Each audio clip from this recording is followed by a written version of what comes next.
राधे राधे महाराज जी। महाराज जी, ब्रह्म या तत्व साक्षात्कार मानसिक अनुभव है या ईश्वर स्वयं चतुर्भुज रूप में हाथ में चक्र गदा शंख लिए साकार रूप में दर्शन देते हैं? नहीं, ब्रह्म में अपने आप से अपने स्वरूप का अनुभव, अपना स्वरूप ब्रह्म स्वरूप है।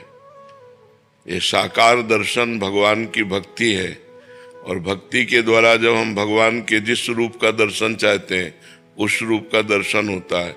ब्रह्म निराकार है, उसमें रूप नहीं है, उसमें स्वयं में स्वयं का अनुभव है। ये ज्ञान मार्ग से प्राप्त होता है, सांख्य योग के द्वारा, और चतुर्भुज नारायण रूप भक्ति योग के द्वारा प्राप्त होता है। अलग अलग मार्ग से अलग अलग भावनाओं द्वारा भगवान का अनुभव होता है। जाकी रही भावना जैसी प्रभु मूरत देखी तिन तैसी। जैसी हमारी भावना होती है वैसा हमें दर्शन होता है। ब्रह्म का दर्शन निराकार है और वो अनुभव स्वरूप है। वो जो अनुभव गम्य भजेंगे संता, वो ज्ञान मार्ग से प्राप्त होता है।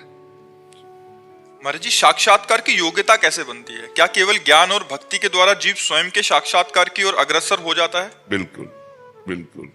किसी एक मार्ग का अवलंबन लेकर, ज्ञान मार्ग का अवलंबन लेकर के वो अपने स्वरूप में स्थित हो जाता है। ब्रह्म विद ब्रह्मैव भवति। जो ब्रह्म को जान लेता है वो ब्रह्म स्वरूप हो जाता है। सोई जाने जे देव जनाई, जानत तुम्हें तुम्हें हो जाए। भक्ति मार्ग में दासोहम है और ज्ञान मार्ग में सोहम है, अहम ब्रह्मास्मि है। दोनों मार्ग सत्य हैं। ज्ञान मार्ग से निराकार ब्रह्म का अनुभव होता है और भक्ति मार्ग से साकार ब्रह्म का अनुभव होता है।